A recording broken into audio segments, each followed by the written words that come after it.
Bonjour et bienvenue pour le numéro 26 de l'émission JAF ta mère, l'émission de radio sur RLP de l'association Équité Parentale, qui sera aujourd'hui dédiée à la retranscription d'un live Facebook effectué il y a quelques jours avec l'association Argustime, chasseur de pédophiles. C'était un live organisé, comme d'habitude, par monsieur Claude Néris de l'association SOS Exclusion Parentale. Argustime crée des comptes sur les réseaux sociaux, sur Facebook, YouTube, d'enfants entre 7, 9 et 13 ans par exemple, puis, sans tenter ni faire quoi que ce soit, laisse venir à eux des gens qui, pour certains, se révèlent avoir des comportements criminels allant jusque à la prise de rendez-vous. Et cette association contribue actuellement à l'arrestation de 1 à 2 personnes délinquantes par mois, en France et en Belgique. Ils recherchent des bénévoles et il nous paraissait intéressant de vous faire part de leur travail et de ce que nous nous sommes dit il y a quelques jours. À tout de suite. RLP Radio Libre en Périgord. Tout d'abord, les actualités avec les rencontres avec les élus qui ont repris depuis donc début septembre. Dans notre réseau, et pour relier le travail de l'association Égalité Parentale de Thierry Berger, le 9 septembre 2020, nous avons rencontré Stéphanie Adjé, députée LRM de l'Essonne, membre de la Commission des Affaires sociales, mais bon, qui n'est pas en charge de ces sujets. Elle est à fond pour l'équité et ne parle pas de père, mais de coparentalité. Elle est rassurée et d'accord avec notre démarche qui est centrée sur l'enfant, parce que durant la réunion, il y avait 9 mères seules, privées de leurs enfants. Elle va nous recommander auprès de 2 députés influentes que nous n'avons pas encore réussi à rencontrer. Et surtout, le 25 septembre, nous avons rencontré Laetitia Avia, vous vous en souvenez peut-être, on en a parlé il y a quelques mois. Cette ancienne avocate très féministe est centrée sur le droit des femmes et des violences faites aux femmes. Elle est surprisant bien et rassurée par nos positions et curieuse sur l'association présente des belles-mères. Elle se renseigne auprès des personnes déjà rencontrées, députés et chancelleries. Et elle nous dira si, selon elle, notre revendication pourrait être soutenue par l'AREN d'ici la fin du mandat présidentiel. Ben oui, il faut savoir que nous recherchons la coparentalité, l'égalité. Nous ne sommes pas là pour avoir des avantages et nous nous plaçons effectivement dans la défense aussi du respect des droits parentaux, et y compris de tout le monde, de manière extrêmement apaisée, ce qui est notre force, notre ligne, et qui change un peu visiblement, qui aide aussi à avoir un meilleur accueil auprès des gens. Le 28 septembre, Philippe Romac, conseiller d'Adrien Taquet, qui lui est secrétaire d'État à l'enfance et à la famille. Il est très à l'écoute, il est convaincu par la justesse de nos revendications, et il va voir avec Adrien Taquet, qui à l'AREM pourrait soutenir la PPL en cours. On en a parlé il y a quelques mois. La niche parlementaire de l'UDI est en février, mais si on pouvait se dépêcher un peu plus, ça nous dérangerait absolument pas. Ils nous ont montré que lorsqu'ils voulaient s'intéresser au congé paternité, ils avaient su le faire beaucoup plus rapidement, sans attendre les niches parlementaires. Et enfin, le 30 septembre, Naïma Mouchou, députée LRM du Val d'Oise, vice-présidente de la commission des lois et ancienne avocate. Elle est très sensible à la famille, même la famille séparée. Elle est convaincue du bon sens de notre requête de l'enfant qui doit être éduqué autant par ses 2 parents. Voilà, c'est un enfant a droit à 2 parents de manière équitable. Ce sont les conventions internationales que la France a signées, ce sont aussi les travaux récents d'à peu près tout le monde qui indiquent ceci, et elle va se rapprocher de ses collègues l'AREM. Donc l'AREM, visiblement, ce mois-ci, on les a assez sollicités, on en a vu 4, et pas des moindres. Eh bien, peut-être que, à force, ce travail de fourmi fonctionnera. Espérons. RLP Radio Libre en Périgord. Bonsoir à tous. Merci à ceux qui nous rejoignent pour ce 2e live consacré aux chasseurs de pédocriminels. Donc, le terme pédocriminel est bien sûr à mettre entre guillemets. Il convient dans un premier temps de définir ce qu'est la pédocriminalité et sa répression. Donc, la loi punit notamment les actes suivants. Premièrement, les propositions sexuelles, quelle qu'en soit la teneur, faites par un majeur à un mineur de moins de 15 ans, via Internet, sur un chat ou un réseau social. La corruption de mineurs qui consiste pour un adulte à imposer éventuellement via Internet à un mineur, même de plus de 15 ans, des propos, des actes, des scènes ou des images susceptibles de le pousser à la dépravation sexuelle. L'agression sexuelle, qui est un acte sexuel sans pénétration, commis par violence, contrainte, menace ou surprise. L'atteinte sexuelle, qui désigne tout comportement en lien avec l'activité sexuelle, avec ou sans pénétration, adopté par un majeur à l'encontre d'un mineur de moins de 15 ans, sans qu'il y ait violence, contrainte, menace ou surprise. Viol, acte de pénétration sexuelle commis par violence, contrainte, menace ou surprise, et le recours à une prostituée mineure, une ou un prostitué mineur. Donc, nous voyons que toute la première partie est un acte délictuel et seul le viol est criminalisé et susceptible de recours à une cour d'assises. Les textes qui prévoient ces répressions, ce sont le Code pénal article 227-25, le Code pénal article 227-26, le Code pénal article 8 qui prévoit des délais de prescription de l'action publique, le Code pénal les articles 222-22 à 222-22-2 et le Code pénal article 222-23 à 222-26 qui prévoit les peines encourues en cas de viol.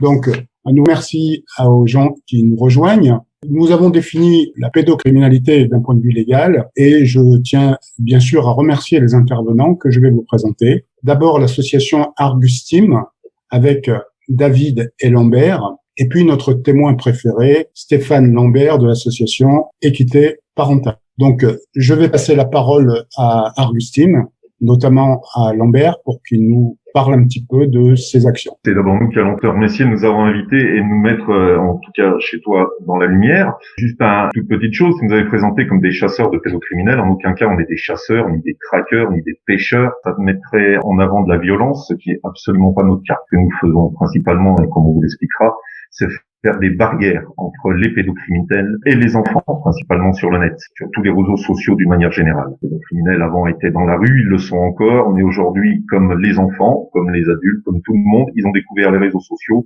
et ils s'en servent plus que de raison. Donc nous faisons principalement des barrières. C'est en général des termes qui ne plaisent pas à la police ni au procureur. Donc on reste vraiment là-dessus. RLP, Radio Libre en Périgord.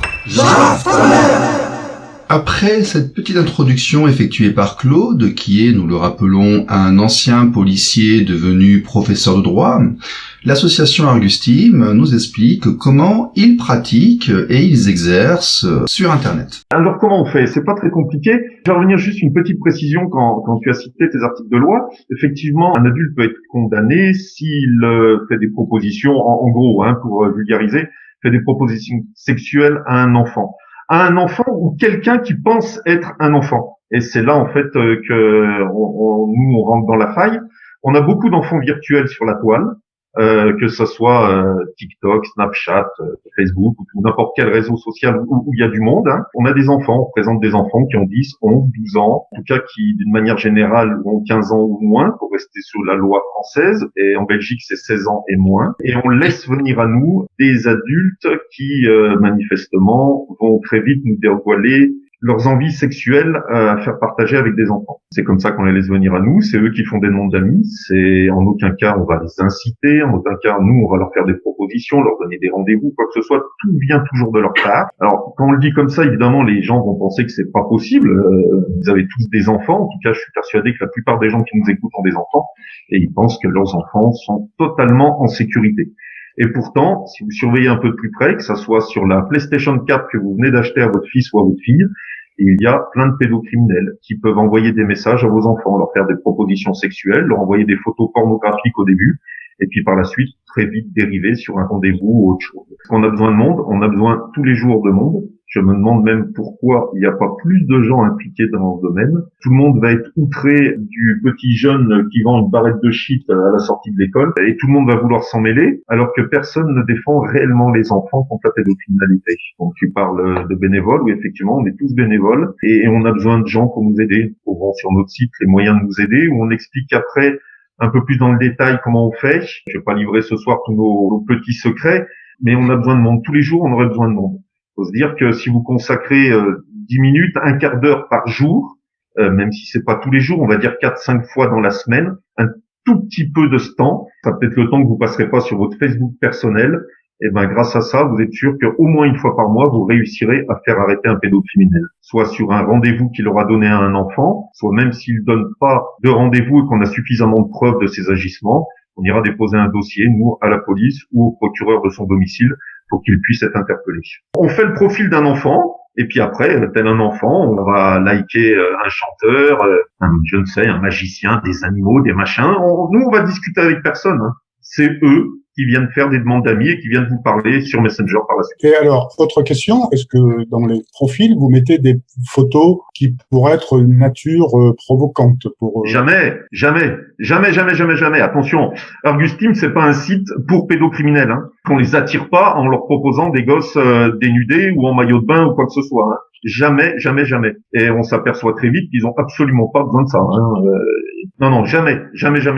Ça serait aux yeux de la loi de toute façon une incitation. Même si pour nous, on va pas bien comprendre qu'un gars de 50 ans peut être incité par une gamine qui sera en maillot de bain. Aux yeux de la loi, on pourrait trouver des circonstances atténuantes à ces personnes. Voilà, parce qu'on aurait pu les inciter. Non, c'est jamais le cas. Hein. Jamais. RLP. Radio libre en Périgord. Ou avant qu'on aille plus loin, moi je vais rappeler à tout le monde qu'il faut surveiller ses enfants. Moi j'ai une petite de 9 ans, bien évidemment elle est intéressée par YouTube, elle est intéressée par Facebook. Il ne faut pas laisser ses enfants tout seuls sur la toile et sur Internet. Ça paraît absolument évident, mais je préfère encore le rappeler. La meilleure protection, c'est vous. C'est contrôler, regarder les libertés que vous donnez à votre enfant, c'est l'accompagner. Ça me paraît extrêmement important. Il faut responsabiliser aussi les gens. On ne balance pas les enfants, on les envoie pas jouer au foot sur l'autoroute, on les laisse pas tout seuls dans une piscine de 3 mètres de fond, et on les met pas seuls sur Facebook ou sur YouTube. C'est du bon sens, quoi. Tu as tout à fait raison, Stéphane. Protéger les siens pour éviter qu'il leur arrive n'importe quoi, parce que visiblement, le monde est dangereux. Et ces messieurs sont en train de le confirmer. Oui. Le monde est très dangereux, tu as raison. Il faut faire tout à fait attention quand on met nos gamins devant un écran, quel qu'il soit. Mais on s'aperçoit que une minute d'attention, et ça peut arriver. Vous avez entendu, il y a une petite fille qui est de 9 ans qui a été violée il y a 3-4 jours, je ne me rappelle pas exactement quand. Donc le personnage qui avait déjà 18 arrestations à son actif, de 31 ans, il venait de violer une mamie qui avait 74 ans. Il a volé sa voiture et il a kidnappé, mis dans son coffre de voiture une petite fille que sa maman était envoyée chercher le pain. Sur le net, c'est exactement la même chose. Ouais. Donc il faut arrêter de croire qu'on va le faire pour vous. Il faut arrêter de croire que ce sont les autres qui vont s'occuper de vos enfants. Il faut vraiment les surveiller. Alors, il faut les responsabiliser dans la limite de leur mesure de compréhension, mais il faut y faire attention vous-même. Ça paraît extrêmement important. Tout à fait. Mais attention, même si ça arrive, faut oublier que l'enfant est une victime. On entend trop souvent, ouais, mais vous aviez qu'à pas les mettre sur le net, qu'à pas faire ci, c'est bien fait pour votre ou des choses comme ça. C'est jamais bien fait pour la victime. Ça peut arriver à tout le monde et n'importe quand. Alors, il faut prévenir, il faut faire le maximum de choses pour éviter que ça arrive. Mais si ça arrive, ça reste des victimes. Hein. Bien sûr. Mais on surveille ces gosses. Je veux dire, on les laisse pas traverser la route. On les envoie pas jouer avec un arc et des flèches pointues seuls dans le jardin avec les amis. Et on les laisse pas tout seuls sur Facebook durant 2 heures. Je veux dire, on commence par ça déjà. On part pas du principe que la société va les protéger parce qu'on voit bien que non, ce n'est pas le cas. Absolument pas le cas, c'est certain.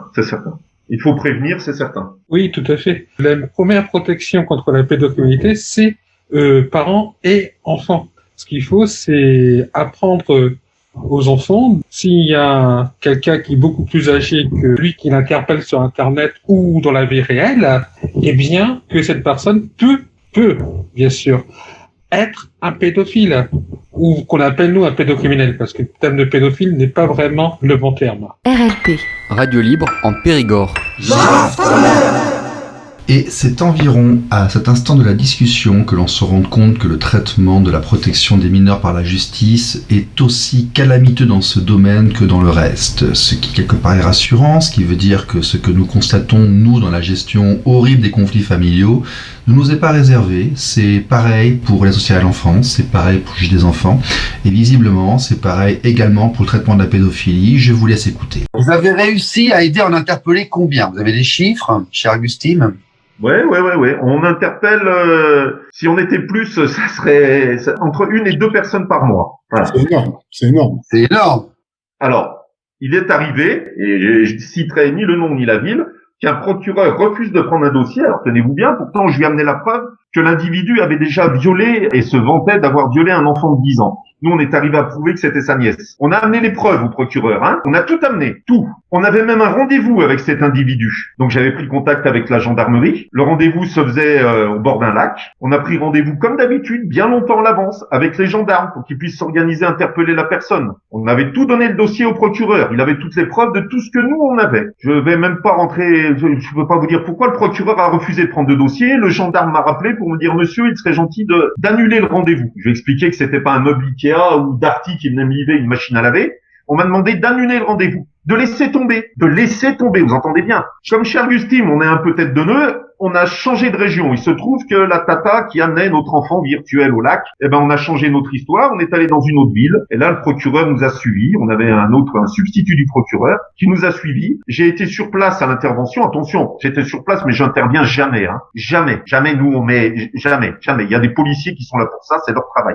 Jamais on se présente, nous, aux pédocriminels. Le gars est venu, d'ailleurs, il devait venir dans une voiture, il est arrivé dans une autre. C'est ce monsieur qui avait des liens et de quoi endormir la gamine. Ce dossier, on l'avait posé 6 mois, peut-être pas 6 mois, les 4-5 mois avant déjà au procureur. Rien n'avait été fait sur les signalements. Rien.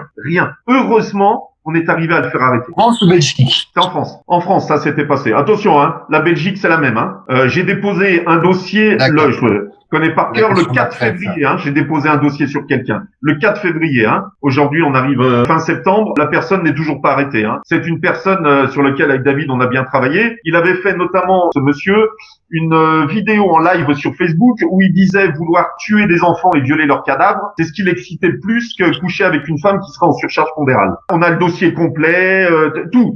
J'ai déposé le dossier le 4 février à un procureur. La police belge a été au courant du dossier au mois de juillet et ils sont venus m'entendre ici à mon domicile mi-août, je crois, quelque chose comme ça. La personne n'est toujours pas arrêtée et a tous ses ordinateurs, ses téléphones pour pouvoir continuer de communiquer.